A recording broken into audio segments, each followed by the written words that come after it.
You watch your baby grab your car keys, and before you can even react, they're in their mouth. Our immediate instinct is to rush over and intervene. We see a messy, unsanitary habit that needs to be stopped. That reaction makes perfect sense for us, because as adults, we map and understand our environment mostly through our eyes. But babies are navigating a brand new world. They have no prior physical context for a spoon, a remote control, or a set of keys. Because we no longer need to taste or touch an object to understand it, we often mistake this critical learning tool for a behavior that simply needs to be corrected. For the first year of a human's life, the mouth is their most advanced, highly sensitive data-gathering tool. The lips and tongue contain thousands of tightly packed nerve endings.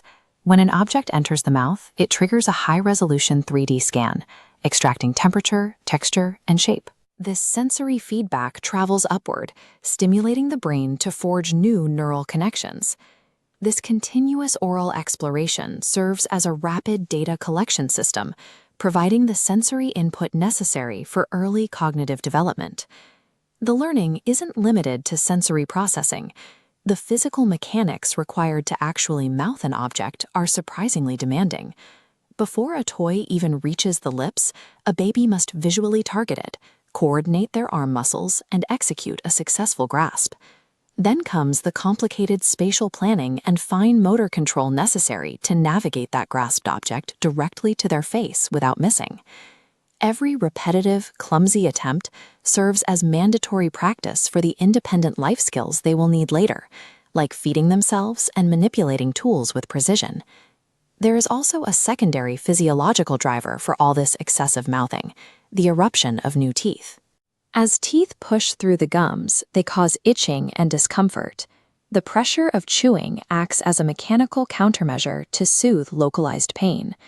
When a baby suddenly starts mouthing everything in sight with intense focus, it is often a self-soothing reflex designed to manage a painful developmental hurdle. Knowing this science changes how we should react. Constantly shouting "no" interrupts a baby's innate biological drive to learn about their environment. If we simply snatch a dangerous item away without offering an alternative, we halt that natural developmental cycle completely. A more effective strategy is facilitating safe exploration.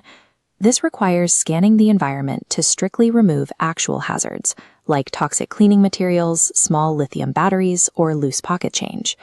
When an unsafe item is targeted, proactive parents calmly swap it out for an age-appropriate sensory alternative, like a silicone teether. Thorough child-proofing is what allows this vital biological exploration to continue safely, without constantly triggering parental panic. Over time, as the brain matures, the infant will naturally start relying more heavily on their developing hands and eyes to investigate the world.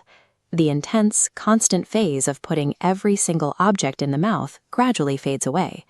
But while it lasts, we can choose to reframe our perspective. We can pause when they grab a new toy and recognize the biological necessity of the act.